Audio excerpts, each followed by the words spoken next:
Hello friends, welcome back to my channel. మీ financial గోల్స్ని achieve చేయాలన్నా, మీ ఫ్యూచర్ని సెక్యూర్గా ఉంచుకోవాలన్నా, మీ మంత్లీ ఇన్కమ్ని ప్రాపర్గా ప్లాన్ చేసుకోవడం చాలా ఇంపార్టెంట్.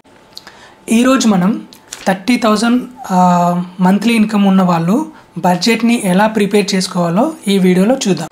ఇది కేవలం మీరు బడ్జెట్ ప్లాన్ చేసుకోవడానికి ఒక టెంప్లెట్లా యూజ్ అవుతుంది. దీనికోసం నేను తీసుకున్నటువంటి ఎక్స్పెన్సెస్ అందరికీ వర్తించాలని లేదు, but you can replace and adjust as for your need.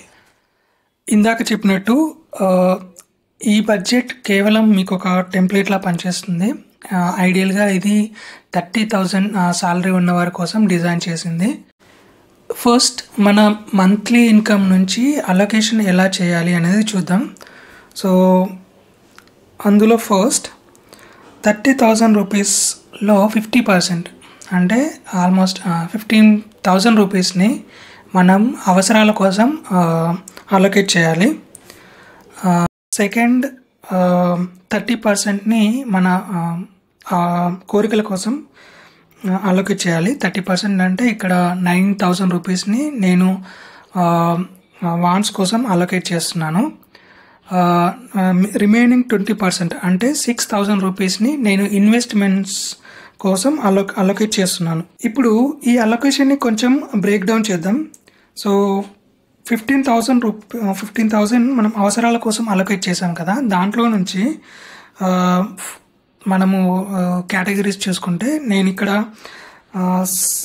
7,000 రూపీస్ని రెంట్కి అలొకేట్ చేశాను.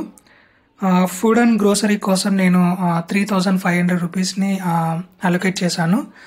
ఎలక్ట్రిసిటీ, వైఫై అండ్ రీఛార్జ్ కోసం 2,000 రూపీస్ని అలొకేట్ చేశాను. హెల్త్ ఇన్సూరెన్స్ కోసం 1,000 రూపీస్ని అలొకేట్ చేశాను. ఆఫీస్ ట్రావెల్ కోసం 1,000 రూపీస్ని అలొకేట్ చేశాను. నెక్స్ట్ 30% 9,000 రూపీస్ని నేను ఈ విధంగా అలొకేట్ చేశాను.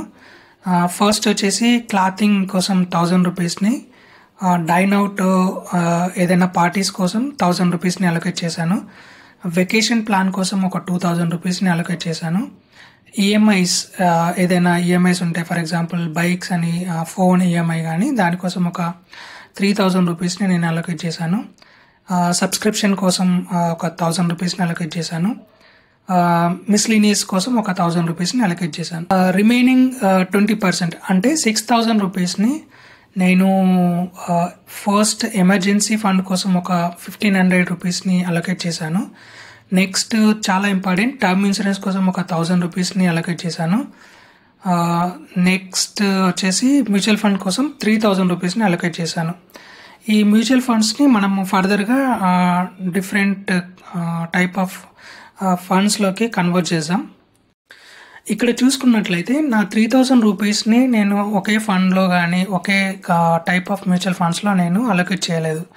సో ఆ ఫండ్స్లో నుంచి ఏదైతే మ్యూచువల్ ఫండ్స్లోకి కేటాయించిన అమౌంట్లో నుంచి 50% అంటే 1,500 రూపీస్ని నేను large and medium cap mutual ఫండ్స్లో కోసం అలొకేట్ చేశాను.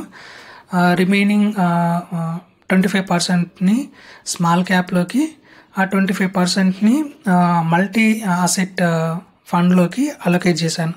సో ఇది నాకు కంప్లీట్ బ్యాలెన్స్ ఇస్తుంది. సో నాకు ఒక మంచి రిటర్న్, మరి బ్యాలెన్స్డ్గా నా ఇన్వెస్ట్మెంట్స్ ఉంటాయి. Please subscribe my channel. Thank you for watching. See you in the next video.